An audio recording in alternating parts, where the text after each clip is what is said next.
Hi everyone, welcome to Quadrant channel, and this session is going to be a deep dive into Microsoft Fabric security aspects, right from workspace level security, then item level sharing, and then we will also look at the recently introduced preview feature, which is OneLake security, to provide fine-grained access control to your data items.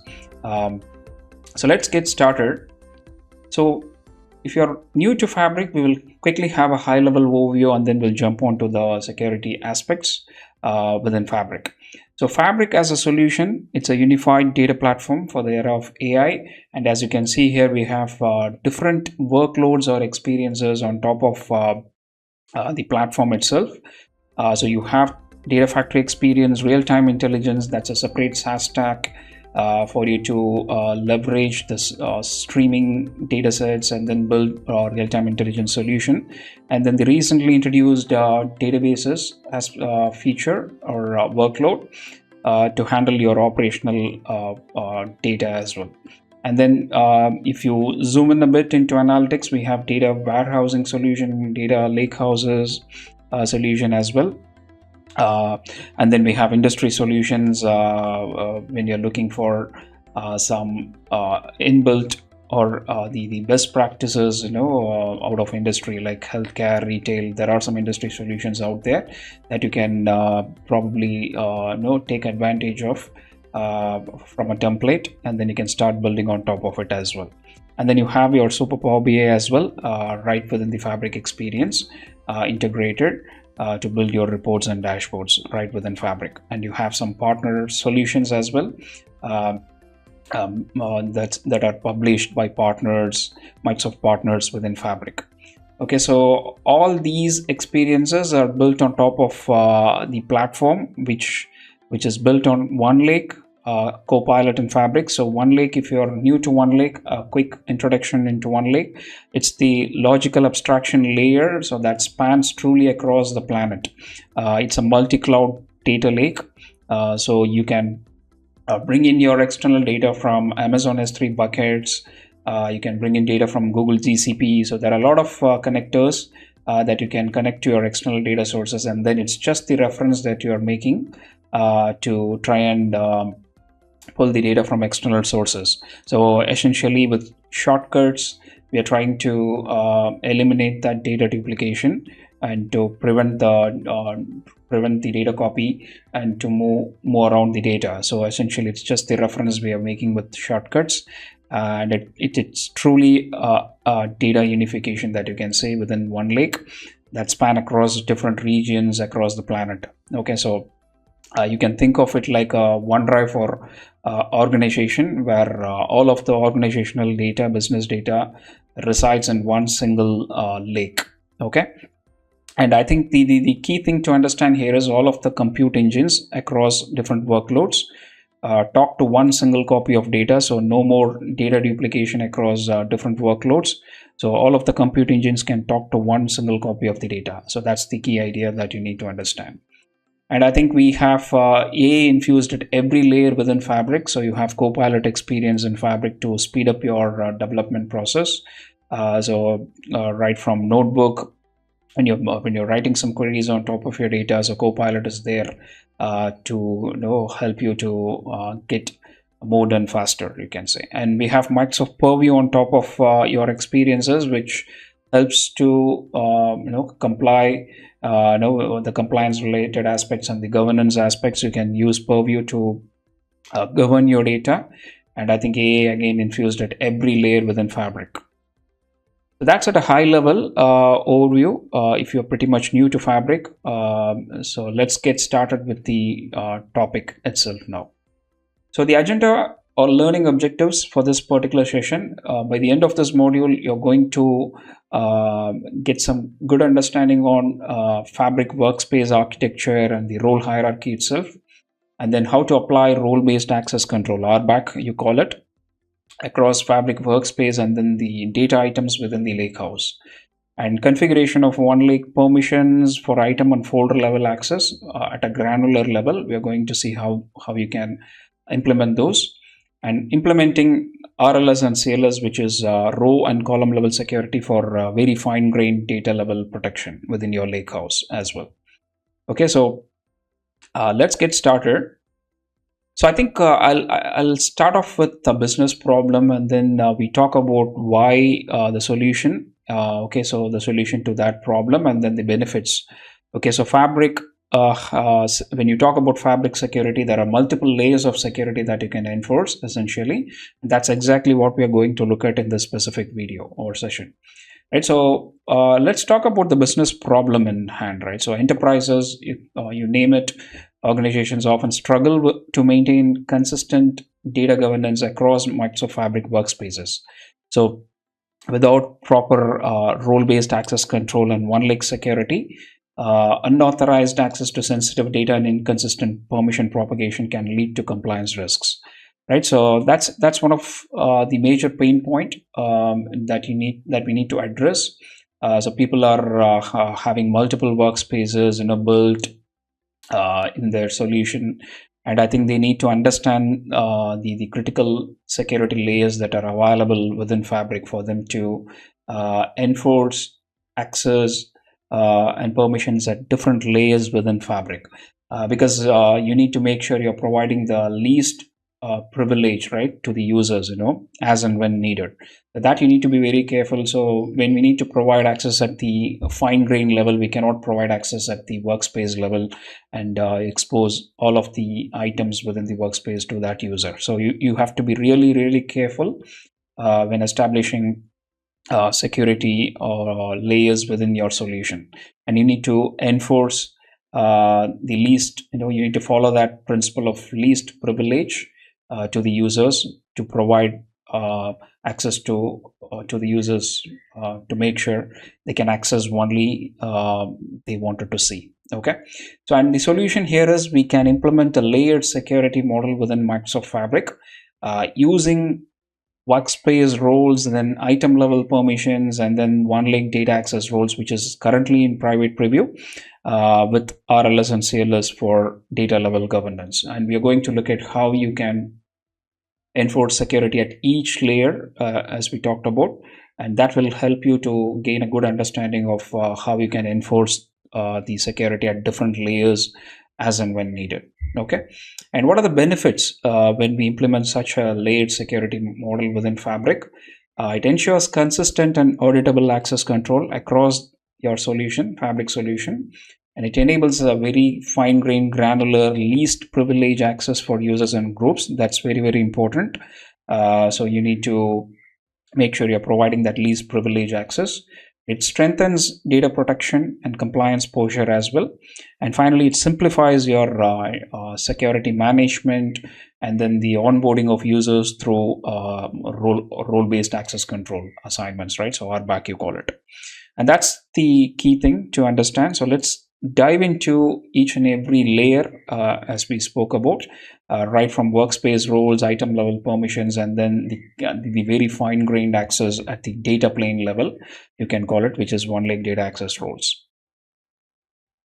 Okay, so to start off with, let's talk about what are the different roles that are available for you at the workspace level and at the hierarchy, right? So when you're trying to provide access to a user at the workspace level, so you need to be very sure what are the roles available and how you can provide that access to a user, and that inherits the access will be inherited to all of the items within the workspace, right? So that's at the top level.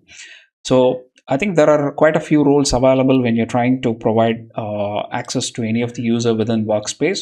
You can make them admin, you can make them member or contributor or viewer, and I'll show you a nice table where you can quickly differentiate those roles, 4 different roles, and to get a good understanding on those different roles. Okay, but on the right side, you can see this diagram that gives you a very good picture. So under the OneLake namespace sits Fabric Workspace, and within Workspace you have different items living inside the workspace, like lakehouse, warehouse, semantic model.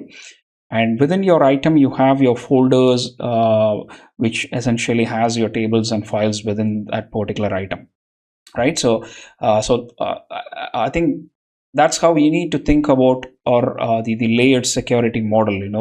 Under OneLake namespace, you have your workspace sitting, and then you have your item sitting within the workspace, and then your folders and files sitting inside each item. So you need to decide your security layers when you are planning to implement organizational level security. Okay, so this helps us to define governance across all Fabric services within a workspace. It is a coarse-grained access control at the workspace level, right? So it is not a fine-grained access as such. So we are trying to provide at the workspace level, which will inherit access to all of the items within the workspace for that particular user, right? And the flow is from top to down, from workspace to item, and then to the object level, right? So let us quickly look at the table. So to look at the roles, okay. So here you can see this nice table from Microsoft documentation. So what are the different workspace roles available, and what are the different capabilities that we have within Fabric, and what are restricted, what are allowed, right? So I think the key thing to understand here is, as you know, admin will have access to all of the capabilities, and when it comes to member, you might have a question, what is it different, right? So between admin and member, I think member will have all of the capabilities, except they cannot update or delete the workspace, right? So only admin can update or delete the workspace. And also the addition and removal of users, including other admins, only admin can do it. Member cannot do it. So only those two are the differences. Otherwise, member can add other members or with lower permissions, right? So, but they cannot have control on the workspace, right? So only those two are the exceptions. Otherwise, they have all of the capabilities available as a member. Okay, and with respect to contributor, I think again you can clearly see the distinction here. They have all of the capabilities, except they cannot add members or others with lower permissions, and they cannot allow others to reshare items as well, which member can do, right? So that you can clearly see.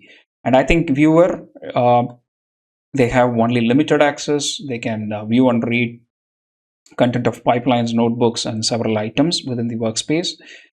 They can view and read content of KQL databases. And I think you need to understand one key thing here. So between the contributor and viewer role as such, or from viewer to other roles. So reading Lakehouse and Data Warehouse data and shortcuts through OneLake APIs and Spark. So which is basically a read all permission is not allowed for viewer. You have to be very careful, because we are trying to read the underlying data here with APIs and Spark. That is not allowed for viewer, but contributor can access it. But for viewer can access the Lakehouse and Data Warehouse data and shortcuts through T-SQL SQL endpoint. They can write some queries and analyze the data further. Okay, so that you need to be very well aware of what are the different roles available at the workspace level, and what are the distinction between those, and what capabilities are allowed and restricted.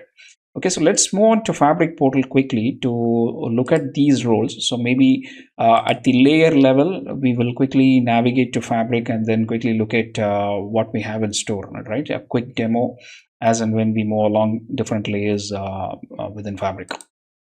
So I'm within the Fabric portal. So I'm inside my workspace.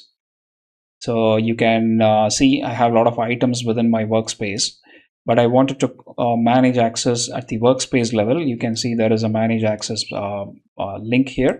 Click on that. That will open up a dialog where you can see the admins that are already available, and you can add people or groups. And then you can notice here there are different roles available when you're trying to provide permissions to the user or group. So as we talked about admin, member, contributor, or viewer, so you have to be really careful what level of access you need to provide to the user or group, and I think assign role accordingly to follow that principle of least privilege. Okay, so that's straightforward. You can bring in the members and then start assigning, and then they might be notified in an email and then they can try and access the workspace based on their access levels. Well, what we have just seen is the top level access control layer, which is at the workspace level, where all of the items will be inheriting the access control what we are providing at the workspace level. So user will be able to kind of view all the items within the workspace. But what if you want to restrict access to a specific item? And that's where item level sharing comes in. So for instance, if you want to share your lakehouse to your team member,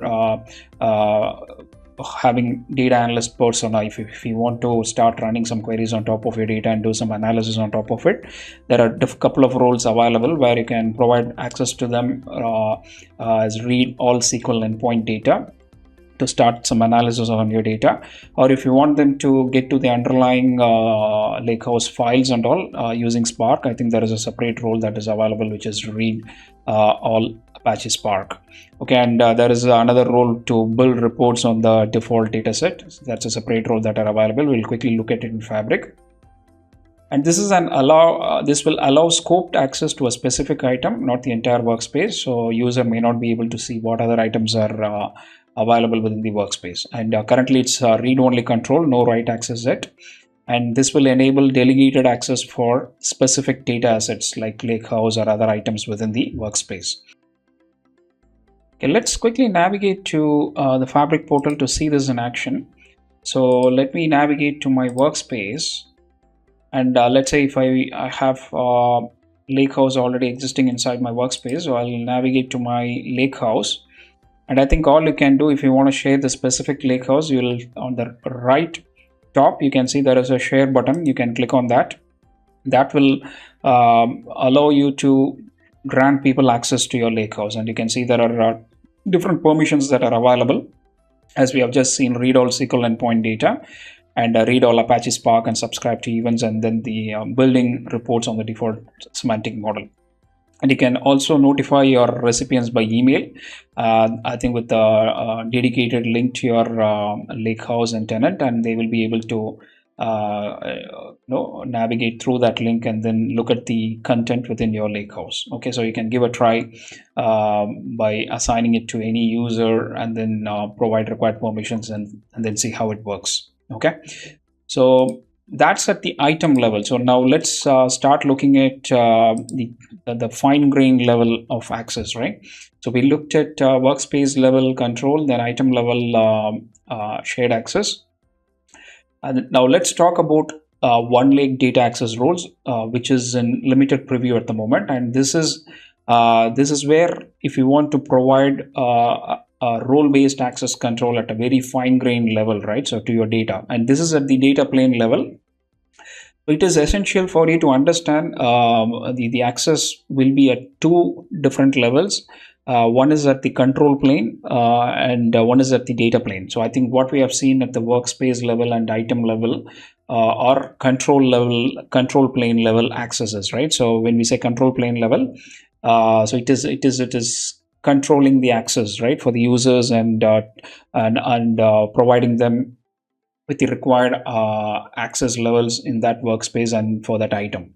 But I think when we talk about OneLake data access roles, this is at the data plane level, which means you can control the data that can be seen by the user, right? So you can kind of come up with RLS, row level security and column level security to restrict or mask the data to be exposed to the user.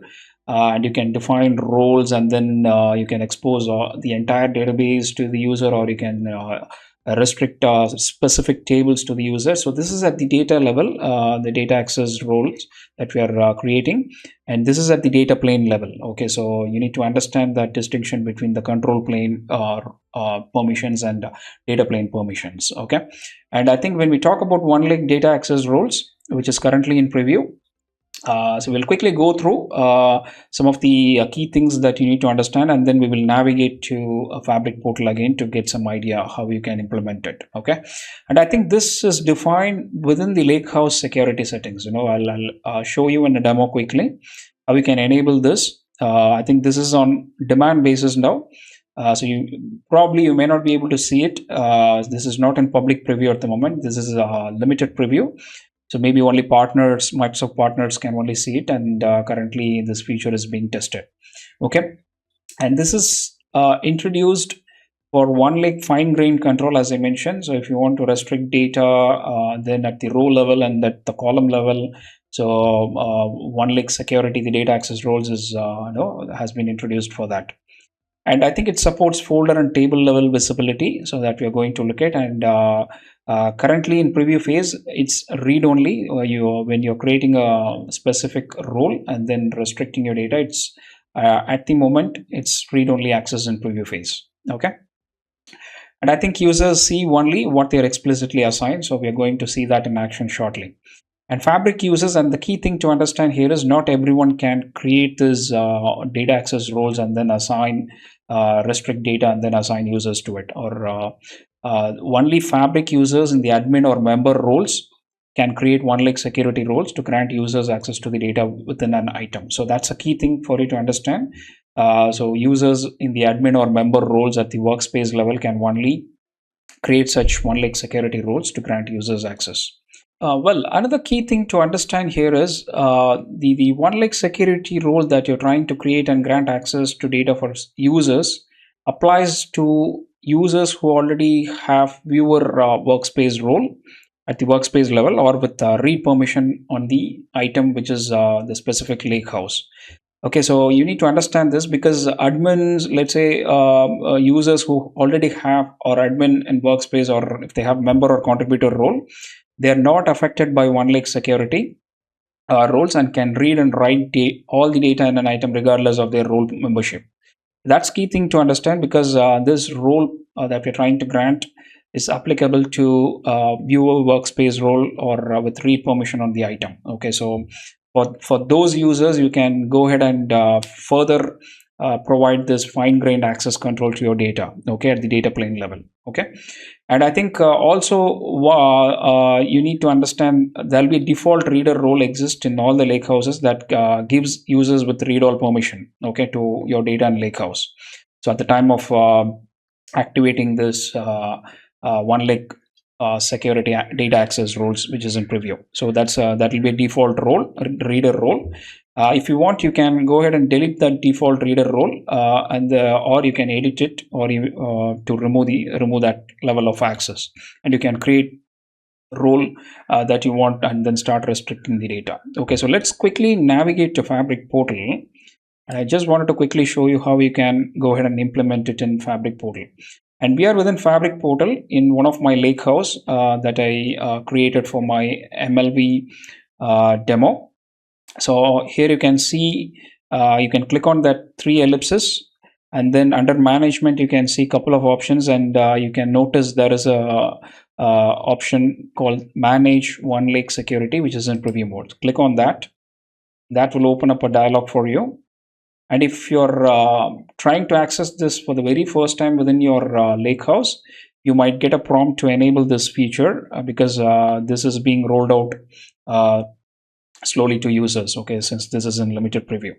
And you can see here, as I mentioned, immediately after enabling this OneLake security mode, you will see a default reader role that are available. Okay, so and you can start assigning users to this specific role.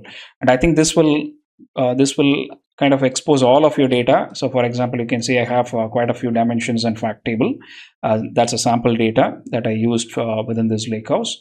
And you can start adding members to this role. Okay, but let me open it again.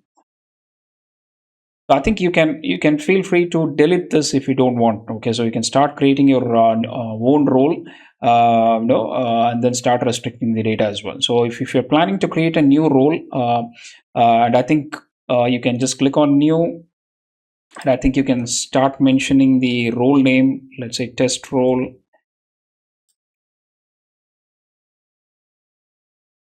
Okay, test role, and then you can choose whether you want to add all of your data to the specific role or selected data, right? So if you say selected data, you will have the option to browse your lakehouse and then choose specific tables that you want to choose in this role. So let's say I wanted to choose only dimensional tables to be exposed in this role. and then you can start adding data, and you can say dim role or something like that to make it meaningful. And we have selected data, and then you can start adding members to your role. Okay, and you can have a preview of the role itself here. You can clearly see when you expand the schema, you can see only the dimensions are going to be exposed as a part of this role, that you can assign it to users. Okay, so you can start assigning it to users here itself, or you can feel free to create a role and then you can start assigning your users as well. So you can see here the role has been created successfully, and the permission is read, and you can go ahead and edit your role, and you can see the data that is available within this role. It's selected data, not all of the data that we are having in our lake house, and you can start assigning members to this specific role. Okay, and then the role will be enforced to the user. Okay, so that's about role creation, how we can restrict the data, selected data to specific users, and this is at the very fine-grained level. So we are implementing this RBAC, role-based access control, to users who wanted to be restricted to specific data within your lakehouse. Okay, but if you're not able to see this feature, so wait for it. This is in limited preview at the moment, but I think this is a great feature for you to provide that kind of a fine-grained access for your end users. Okay, so coming back to the deck, so we will also quickly look at the RLS and CLS feature as well. And I think going further deep, to a very fine-grained level. So now we have restricted, we have provided access to a selected table, right? So we are now exposing, let's say, only dimensional tables, just for demonstration purposes. We are exposing only dimension tables to users as a part of that dim role. And now you wanted to, let's say, you have a dim employee table where you want to kind of restrict some of the columns like credit card information, or if you want to mask it, or if you want to kind of eliminate or restrict, or let's say you have data across different countries, and if you want to restrict, let's say, only to a specific country, right? So as a part of this role, then you can start implementing RLS as well, right? So we'll see how exactly you can do it. And I think RLS and CLS features are great within this OneLake security. And I think most of you are already aware, RLS, as we mentioned just now, it restricts row visibility based on user group filters. And I think the cool thing is you can start writing those SQL queries to apply the RLS technique. But I think you no need to know DAX expressions and all like you do in Power BI desktop in your model. So I think if you're from a Power BI world, you might be already aware. I think you start writing some DAX expressions to apply that RLS, right? But here I think Microsoft is providing that capability for you to write SQL statements with filters, predicates, to kind of restricts your data as a part of your RLS implementation. And CLS, masking or hiding sensitive columns, as I mentioned, like credit card columns for employee table, imagine, for unauthorized users. And configured, this will be again configured within the OneLake security blade. We are going to see that in action shortly. And this applies directly on the lakehouse tables independent of semantic models. Okay, so, and I think this will also work alongside with data access roles, what we have just seen. So it works in conjunction for robust multi-layered governance. Okay, so let me quickly navigate to Fabric portal again. So we are right within this OneLake security blade. And we have just created a role called dim role just for demonstration purposes. You can get into the role and you can see a couple of tabs that are there, like data in role and members in role, right? So as of now, we haven't assigned this to any member. You can start assigning and then test it. But when you're trying to edit the data here, so you can see here, if I expand, I should be able to see the restricted data here. I think now we can go one level deeper to try and, let's say, in dimension customer, I wanted to restrict some of the columns, let's say. So you can see if you click on that 3 dots ellipsis next to the table, you will get a couple of features like row security, which is in preview, and then column security, which is in preview. Let's quickly look at those two. So let me probably, in dimension city, you can say, let's click on row security. So imagine I wanted to restrict this role for a specific city, right? So that could be a use case. And you can see the row security tab open for this specific table dimension city. And the cool thing, as I mentioned here, is you can start writing the SQL queries. It's providing that template for you as well. You can apply the predicate. For example, if you want to filter data for a specific city of your choice, you can start writing that SQL query and then save it. Then the RLS implementation will take effect. Okay, so as cool as that, as straightforward, so which is very intuitive for you to apply these quickly within your Fabric platform. And if you quickly navigate to column level security, again, there are no rules defined. You have to enable CLS and then start creating rules to grant column security to your table. Okay, so you can start enabling CLS, and once you click on enable that CLS for the specific table, now you can see the columns are appearing. You can start, let's say I don't want to expose, let's say just for demonstration purposes, I don't want to expose the region or whatever it is, right? So so you can, let's say I wanted to eliminate this specific column, for this as a part of this role. Users shouldn't see region in this specific dimension city table. Okay, so we are trying to apply a column level security here. So you can just go ahead and remove it, and then you can go ahead and save it, right? And that will apply column level security to your table, as you can see, and then you can start testing your rules. Okay, so it's very intuitive, and Microsoft is providing that capability to apply RLS using SQL statements. That will be very, very easy for you if you're from a SQL background. Quickly you can write those SQL syntaxes. And I think column level security, again, it's very intuitive for you to quickly restrict those columns as a part of that role. Okay, and I think that is really helpful. I think your Microsoft is trying to bring this security layers within Fabric platform. So if you want to apply fine-grained access, at the table level, at the column level and row level, so everything you have it right within the Fabric SaaS experience. Well, with that, I think we wrap up this video, and I hope this is useful. So we talked about Fabric security layers, different security layers, right from workspace level roles, for you to apply at the workspace level, and then one level deeper at the item level, you can share your lake houses or other items to users. And then we looked at OneLake security data access roles, which is currently in limited preview. That provides you fine-grained role-based access control, to restrict the data, restrict your tables in a specific database, and then you can go one level deeper to provide the row level security and column level security. And we have seen all those in action in Fabric portal also, to see how we can go ahead and implement it. Okay, so I hope the session is really helpful, and we will come up with another interesting session like this to you. So feel free to share this with your friends who are exploring Fabric security at the moment, and give a thumbs up and then share it with your friends, and subscribe to Quadrant channel so that you will be notified with future deep dives like this. Okay, so thank you so much for watching, and I'll see you in the next one.